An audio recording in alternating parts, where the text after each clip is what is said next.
I know that he also has written songs for films. Now, Gregory, have you been to Moscow to any of the festivals there? No, I haven't gone to Moscow. We were invited once, and we had a cooperative going with them, sharing some films. But no, I haven't had the opportunity to go there. You mentioned to me going to Iran at one point. Right, we've been to Tehran, to the festival there, and that was an unusual experience because they invite about 20 Americans every year, and I've been invited a lot. I've only gone once, but for 2 weeks to spend it with the Iranian people. Wonderful, gracious, but they keep you isolated from the public. Like they would shuttle us to the screenings that the public wasn't invited to, and then they'd take us back, and then at night we couldn't see any screenings. I'm not quite sure what the reasoning for that was, but it was a very interesting time there. Yeah. Well, again, the songs that have been on your films, you've won awards for those also, Igor? The songs and films? Yes, Frank. Let me make a bridge to Gregory. Please. Because we're talking now about Fort Lauderdale Film Festival, and thank you for your invitation. And tonight I'm looking forward to be at your place, at your festival. And, you know, suddenly last year I wrote music for an American movie called Say It in Russian, and this movie won 9 prizes of international festivals, nine Grand Prix. That's great. Yeah, it's unbelievable to me because it's my first experience, including this year Chicago Film Festival and Monte Carlo Festival last year. And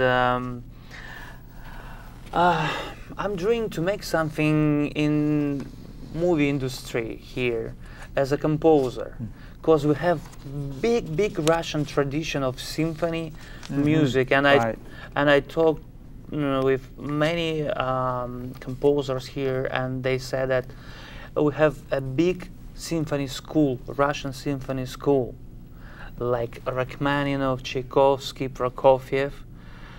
For example, Prokofiev wrote the music for movie Alexander Nevsky, which is fantastic movie, and all biggest names in American industry, like Jerry Goldsmith or John Williams, or you know, biggest names, James Hochner, and so they used you know, a Russian symphony technique.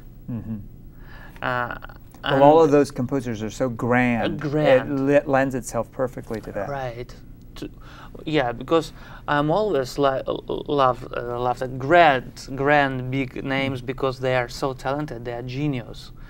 And at the same time, they're using a Russian composer school, and but sometimes we need a touch of Russian soul, Russian spirit, and Russian melody.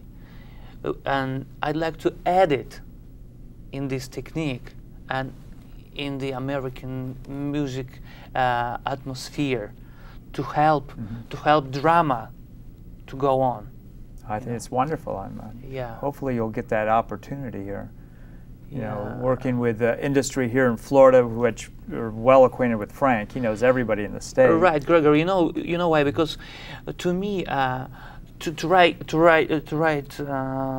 next song, you know, 2,380 second song, it's not so interesting now. I'd like to try something new. Good. So we'll have to get a producer that wants to use his services. Well, at the festival, you'll get a chance to meet a lot of people from all over. Good. I'd like to. Great. Well, you know, we talked about your festival opening tonight. I love the fact the background where you're seated, too, has a beautiful blow-up of this. But talk about your opening night film is usually a special one. Talk about it. Right. We have a real sweet romantic comedy. It's futuristic sci-fi set in the present. And if that seems like it negates each other, and it's all about everybody in the present gets a timer put on their wrist, and when they finally meet their one true love, both timers will chime simultaneously. So it sounds like a one-joke movie, but there's so many versions, and it goes around, and it's very, very clever, and it's all about love. And Parts of it are very moving too. American made or? American made, and we also have Kevin McCarthy, remember him from Invasion of the Body Snatchers? He'll be here tonight to get a Lifetime Achievement. Michelle Monaghan, who played Tom Cruise's wife in Mission Impossible 3, and she was an Eagle Eye, Heartbreak Kid, Maid of Honor, Gone Baby Gone. She'll get our Star on the Horizon. And then there's a big gala that takes place at Signature Grand. So it's a great opening. And then we go nonstop at Cinema Paradiso all the way through November 11th.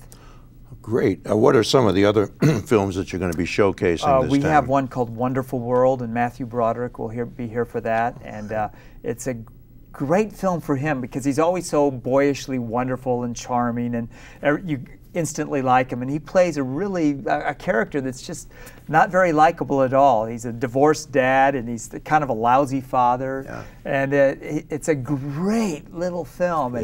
And we've got the Serbian Oscar contender is here tomorrow night, and a lot of different films. A film from Israel, a comedy about overweight people who work in a sushi restaurant and go on to be sumo wrestlers, and a little bit of everything. And from Austria, the world's longest ski jump, and the Austrian filmmakers are here for that. Did they survive it?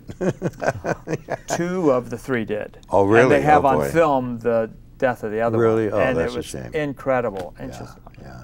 Yeah. Where they're brought in by helicopter on top of this big mountain, and it's just amazing. And the documentary captures that moment. Sounds like you got a great festival. Igor, do you like films? American films also? Yeah. Look, my girlfriend gonna like that movie about about the timer, divorce.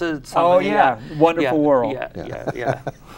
She likes a comedy, family comedy, or something like this. Yeah. But me, I'm not. I like drama. I like motion picture with like an action stuff. Right. We have a lot of that too. Yeah, big action stuff. Great.